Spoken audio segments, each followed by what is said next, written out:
एक बड़ी अद्भुत रामायण में बड़ी सुंदर बात आती है कि श्री राम जी के पास तीनों माताएं आई। बिल्कुल उत्तरकांड की लास्ट की बात है, जब भगवान अपने धाम को जाने वाले हैं। कौशल्या, केकई और सुमित्रा। बहुत ध्यान से सुनना, ये प्रसंग आपने शायद ना सुना। और तीनों माताएं श्री राम जी से प्रार्थना करती हैं कि आपने सभी को ज्ञान दिया है, बड़े बड़े ऋषिमुनियों को आपने ज्ञान दिया, हम भी चाहते हैं कि आप साक्षात भगवान हो, हमें भी वो ज्ञान दो कि हमारा उद्धार हो जाए। तो श्री राम जी ने कहा कि आपके अंदर खुद ज्ञान भरा हुआ है, और तीनों माताओं को अलग अलग विधि से ज्ञान दिया। ध्यान से सुनना इस बात। केकई से ये कहा कि तुम प्रातः काल होते ही ब्रह्म मुहूर्त में गौशाला जाओ, और गौशाला में आपको ज्ञान मिलेगा। और केकई पालकी के द्वारा वहां पर गई। मैंने कोई भी ऐसी चीज दिखाई नहीं पड़ रही थी जिसको उनको ज्ञान मिल सके। लेकिन अब बाद में उन्होंने कहा कि राघव ने ऐसे तो नहीं भेजा होगा, कुछ तो कारण होगा। तब वहां पर सारी प्रकृति पर्यावरण देखने के बाद में जो 5 तत्व हैं, 5 तत्व उन्होंने देखे, और 5 तत्वों की ये अगर ज्ञान लेना है तो यही ज्ञान का तरीका है। किसी का चीज खोजो तो 5 तत्वों को खोजो। 5 तत्व क्या है? उनमें तो कोई चीज छुपी हुई नहीं। फिर 5 तत्वों की जो 5 तन्मात्राएं हैं, 5 तन्मात्राएं बताओ। 5 तन्मात्राएं, 5 तत्वों की, 5 इंद्रियों की 5 तन्मात्राएं। तो जैसे ये अपनी मुख आंख है ना, ये रोज पढ़ते हैं, भी थोड़ा सा भी दूसरे पद पर बैठे ना, पद की हो जाता है। तो रूप, रस, गंध, स्पर्श, शब्द, ये तन्मात्राएं। तो उनका उस पर ध्यान दो, और उस पर जब उन्होंने ध्यान दिया तो शब्द पर ध्यान गया। शब्द उन्हें सुनाई पड़ रहा था बार बार, बछड़े गाएं अहम भां अहम भां अहम भां की आवाज। केकई जी को ज्ञान मिल गया, भगवान के चरणों में रोते हुए प्रणाम किया, मुझे ज्ञान मिल गया। माँ आपको क्या ज्ञान मिला है, जरा स्पष्ट कर दीजिए, लोगों को मिल जाए। बोले हम जीवन भर अभिमान में डूबी रही, और अहम का भाव ही मेरे जीवन में बना रहा। लेकिन एक तू सच्चा और एक तेरा नाम सच्चा, ये वास्तव जीवन में देने वाले। अहम के भाव में ही बराबर में निरंतर डूबी रही।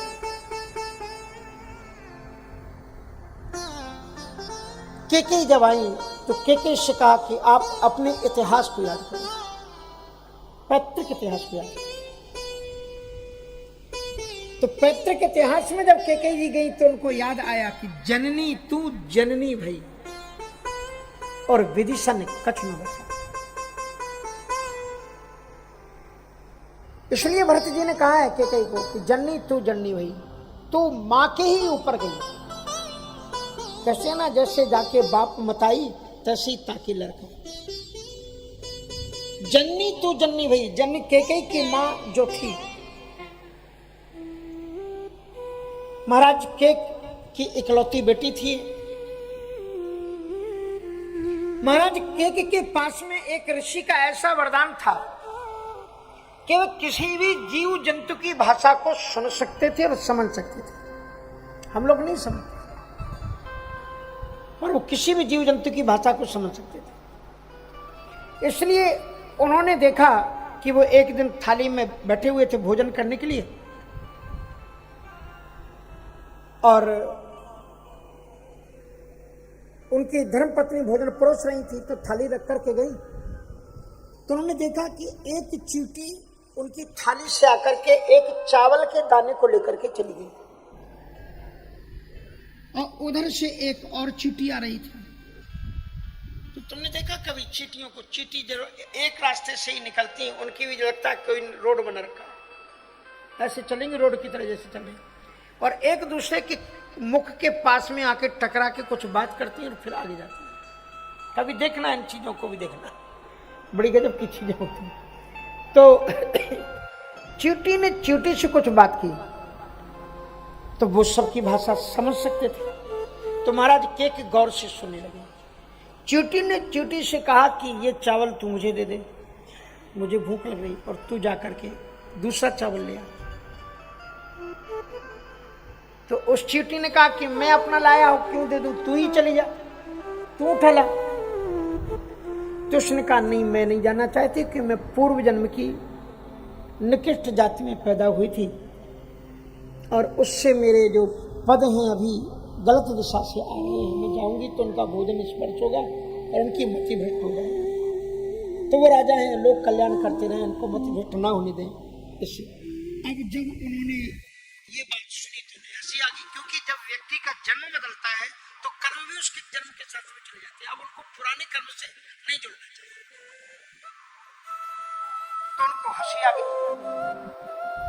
अच्छा, जिस महात्मा ने उन्हें यह वरदान दिया था कि आप किसी भी प्राणी की भाषा को समझ सकोगे, उन्होंने यह भी कहा था कि रहस्य आप किसी को बताना मत, और अगर तुमने रहस्य बता दिया तो तुम्हारी मौत हो जाएगी। तो अब वो किसी को बताने पर उनको संयोग से हंसी आई और महारानी ने वो हंसी उनकी देख ली, सुन ली। अब वो आते से ही पूछी, आप क्यों हंसे, कुछ भोजन में गड़बड़ी है, अच्छा नहीं लगा, कुछ तो कहो, हंसे क्यों? नहीं, मैं वैसे ही हंसा।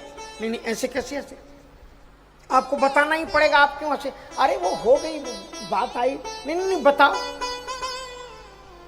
बार बार हट महारानी ने किया, बताना पड़ेगा, बताना पड़ेगा, बताना पड़ेगा। तो महाराज ने ये कहा कि देखो, किसी ऋषि ने मुझे ये वरदान दिया और मैं बात सुन सकता हूं, लेकिन अगर मैं इस रहस्य को तुम्हें बताऊंगा तो मेरे सिर के सैकड़ों टुकड़े हो जाएंगे और मैं मर जाऊंगा। इसलिए अगर तुम सचमुच में मेरी पतिव्रता नारी हो तो तुम मेरे प्राणों की चिंता करो और तुम मुझसे ये प्रश्न मत करो। नहीं, तुमको बताना पड़ेगा। हाँ, मैं तुमको बता दिया मेरी मौत हो जाएगी। बोले मैं नहीं जानती, तुम हंसे क्यों, मुझे बताना पड़ेगा। अब राजा समझ गए कि बिना प्राण लिए नहीं मानेंगे। तो राजा ने निश्चय किया महाराज केकने कि जब मरना ही है तो यहां क्यों मरो, काशी जी चलते। तो वो काशी जी आ गए पत्नी को लेकर के कि भाई अब ये हट कर रही तो बताना पड़ेगा। और मणिकर्णिका घाट पर आए कि प्राण छूटे तो यहीं पर छूटे कि मर जाएंगे। और उसी समय महारानी ने कहा अब तो आ गए, बताओ। अब वो बताने ही जा रहे थे, थोड़ी देर में क्या हुआ कि कुछ किसी पेड़ के हरे हरे पत्ते बहते हुए नदी में आए। सुने पानी, हरे हरे पत्ते बहते हुए नदी में आए। तो वहां पर एक बकरा और बकरी थी वहां पर। अब वो तो सबकी भाषा जानते थे महाराज। तो बकरी ने बकरे से कहा कि वो पत्ते मुझे खाने उठा के ला। तो उसने बकरे ने कहा कि मूर्ख है, मैं कितनी तेज की धारा है, अगर मैं उनको उठाने के लिए गया तो मैं बह जाऊंगा, मैं मर जाऊंगा। बोले नहीं, अगर तुम उससे सच्चा प्रेम करते तो लेके आओ, तुमको लेके आना ही पड़ेगा अगर सच्चा प्रेम करते। तो बकरे ने गुस्से में आके मारी 2 सींग। कहा मैं इस बेवकूफ राजा की तरह नहीं जो हम मरने के लिए चला है, अभी तेरा प्रेम से बात दूंगा। और उसके बाद में महाराज केक की बुद्धि बदली। कहा कि महारानी अब चलो, तुमको रहस्य राजभवन में चल के बताएंगे। तो अरेस्ट करके जेल में डलवा दिया कुछ काल के लिए। तो केकई से कहा तुम अपने इतिहास को याद करो। हठवादिता की प्रवृत्ति में व्यक्ति दुख पाता है। यदि आप भी महाराज दशरथ जी को तड़फा करके ना मारती तो आपके जीवन में जो कलंक लगा है, वो विद्वान कितना भी प्रयास करें, हम भी खूब बोलते हैं, कितने भक्त लोग खूब बोलते हैं कि केकई तो बड़ी महान थी, केकई तो महान थी। पर रामचरितमानस में गोस्वामी तुलसीदास जी ने एक जगह लिखा, रामचरितमानस में नहीं, राम गीतावली में, कहते हैं कि भरत जी ने उसको कभी अच्छा नहीं माना। भरत जी ने कभी नहीं माना अच्छा। जौलों जियत रही तौलों भरत न मात कही। जब तक वो जिंदा रही भरत जी ने कभी उसको मानी कहा। एक बार तो क्या हुआ कि जब भगवान राम जी राज सिंहासन पर बैठने जा रहे थे तो भगवान श्री राम जी की बहुत विशाल शोभा यात्रा निकाली गई और दिव्यतम सजे हुए रथ पर बैठे हुए प्रभु श्री राम जी दिव्य रथ सजा हुआ है और उसमें चले जा रहे हैं। एक ऐसा चौराहा आया जिससे एक रास्ता महारानी कौशल्या के भवन के लिए जाता था और उससे एक रास्ता महारानी केकई के लिए जाता था और एक रास्ता सुमित्रा जी के लिए जाता था। भरत जी ने प्रभु के आगमन पर संपूर्ण अयोध्या को दीपावली की तरह सजा दिया था और तभी से दीपावली महोत्सव शुरू हुआ। अंग अंग पर दीप प्रज्वलित हो रहे थे, बिल्कुल सफाई आनंद विह्वल थी। पर श्री राम जी को ध्यान में आया कि बचपन में वो जिस रास्ते पर ज्यादा खेलते थे वो रास्ते में अंधेरा पसरा हुआ था, उसकी कोई सजावट नहीं थी, और वो था महारानी कैकेयी के महल का रास्ता। उस रास्ते को सुनसान देख करके श्री राम जी को बहुत दुख लगा, और भरत जी व्यवस्था में थे। भरत जी को बुलाया, कहा भरत इधर आओ, ये क्या है? तुमने पूरी अयोध्या की सजावट की और फिर ये तुमने ये इस गली को, ये मेरा बचपन का खेला हुआ रास्ता है। भरत जी के आंखों में आंसू आ गए और उन्होंने अपना मुख फेर लिया। शत्रुघ्न जी से पूछा, शत्रुघ्न कोई कारण? तो शत्रुघ्न जी ने रोते हुए कहा कि जब से आप वन को गए हैं तब से कभी भी भरत जी इस रास्ते पर आए ही नहीं, कभी भी वो अपनी मां से मिले ही नहीं। भगवान श्री राम जी अपने रथ से कूद पड़े और दौड़ करके वहां पहुंचे जो कैकेयी का महल था। कैकेयी का महल अंदर से बंद था, शुबकने की, रोने की आवाजें आ रही थी, आंखों के आंसुओं का पनारा बहकर के बाहर आंसू बह रहे थे। श्री राम जी ने दरवाजे को खटखटाया, महारानी मां दरवाजा खोलो, मां दरवाजा खोलो, पर महारानी कैकेयी ने दरवाजा नहीं खोला। श्री राम जी जब तड़पने लगे तब महारानी कैकेयी ने कहा कि मैं दरवाजा नहीं खोलूंगी। एक दिन 14 वर्ष पहले ऐसा ही आया था जब तुम राजा बनने वाले थे, लेकिन एक दिन पहले, कुछ घंटे पहले तुमने मेरा मुख देखा और तुम्हें राजा की जगह पर 14 वर्ष का वनवास तुम्हें प्राप्त हुआ था। इसलिए अब मैं नहीं चाहती कि अपना अभागा मुख हे राघव तुम्हें मैं दिखाऊं, तुम राजा बन जाओ, उसके बाद में जो भी सजा देनी हो देना, क्योंकि मैं तो दंड की भागी हूं। श्री राम जी ने कहा कि मां आज मैं राजा बन रहा हूं तो तुम्हारी कृपा से बन रहा हूं, अगर तुम दरवाजा नहीं खोलोगी तो मैं यहीं से फिर बन के लिए वापस लौट जाऊंगा, इसलिए दरवाजा खोलो। अब दरवाजा खुला तो देखा महारानी कैकेयी जी बड़े मलिन वस्त्रों में शुष्क होकर के बैठी, मंत्रा धरती पर पड़ी हुई छटपटा रही थी। श्री राम जी पहले कैकेयी मां से तड़पती, उदास, खिन्न पड़ी हुई कैकेयी को कहा कि तुम्हारी इस दुर्दशा का कारण क्या है? बताओ मां, आपके जीवन की क्या वो तमन्ना है जो अधूरी है, जो तुम्हें ऐसे उदास है? कैकेयी ने कहा कि राघव मैंने वो किया जो तुम चाहते थे, तुम्ही ने ये वरदान मुझसे मांगे थे कि मुझे वन का मार्ग प्रशस्त करो, लेकिन तुम्हारे बन जाने के बाद भरत के इतने सुंदर चरित्र को देख करके दुनिया के लोग मुग्ध हैं, और जब कोई भरत की जय बोलता है, बाहर से सुनाई पड़ती है, तो मेरे आंचल से दूध बहता है, और मैं अगर देखूं अगर भरत की ओर, तो भरत अगर मैं देखूं तो अपना मुख फेर लेता है, आंखों में उसके आंसू होते हैं। हे रघुनंदन, मुझे कुछ नहीं चाहिए, अगर तुम मुझे कुछ दे सकते हो तो केवल इतना दे दो कि भरत एक बार मुझे मां कहकर के पुकार ले, इसके अलावा मैं कुछ नहीं चाहता। केवल ये कह दो कि भरत एक बार मुझे मां कह दो। और उसके बाद में श्री राम जी ने कहा कि भरत तो मेरे आज्ञाकारी हैं मां, कल राज दरबार में आप उपस्थित हो, भरत जी आपको मां कहें। आज पहली बार माता कैकेयी राज दरबार में आई है,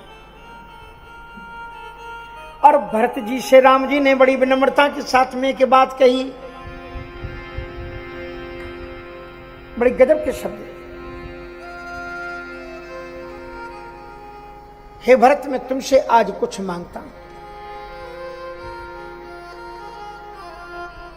मांगता हूं भिक्षा एक, राम जी ने कहा कि मांगता हूं भिक्षा एक, तो रो करके भरत बोले ये भी सहूंगा मैं।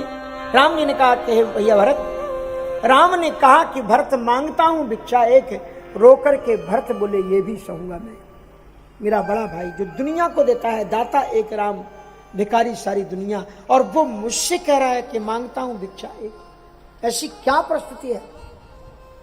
राम ने कहा कि भरत मांगता हूं भिक्षा एक, तो रो करके भरत बोले ये भी सहूंगा मैं।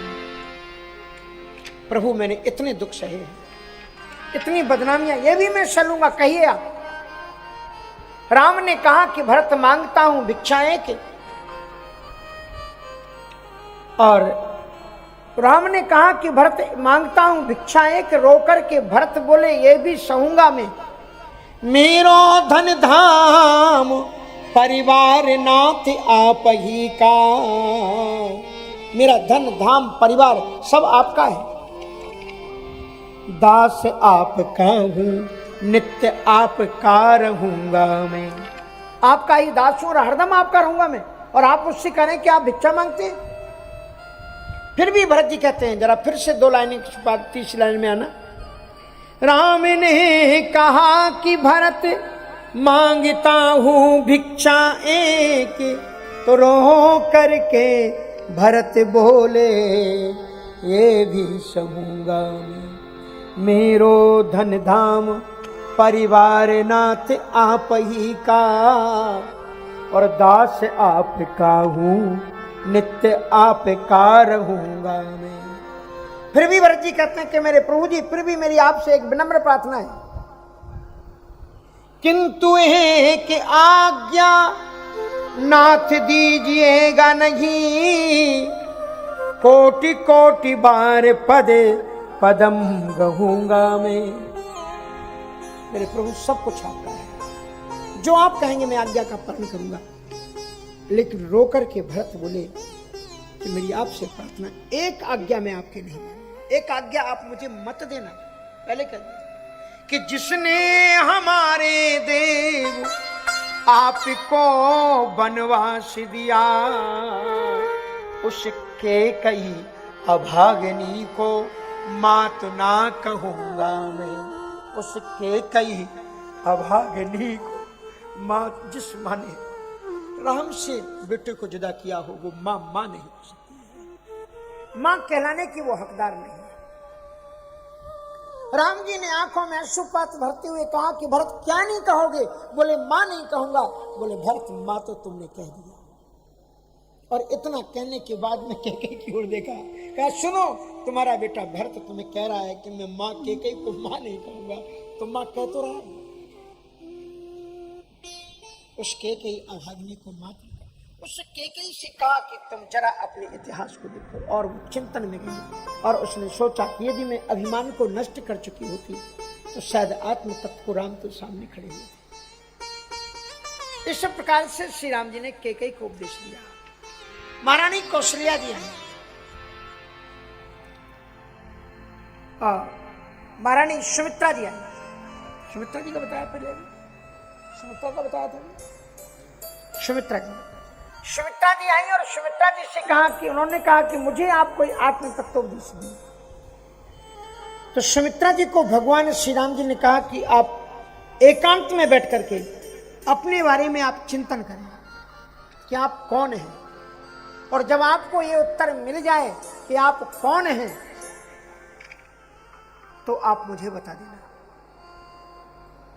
और जब वो प्रातः काल ध्यान में बैठी और चिंतन किया, और चिंतन करने के बाद में राम जी से आकर के बोली कि मुझे ज्ञान मिल गया है, अब मुझे ज्ञान नहीं चाहिए।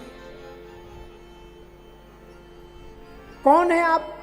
तो उनको पता लग गया कि हम ईश्वर ही स्वरूप हैं। इसलिए हमारे यहां मेडिटेशन का बहुत महत्व है। तम विदित्वा तदैव भवति, आप अपना चिंतन करो। आत्म तत्व बोध ही मुक्ति है। मुक्ति नाम की कोई चीज ऐसी नहीं है जो मरने के बाद में आपको कहीं पर मिलेगी। इसी जीवन में सद्या मुक्ति है।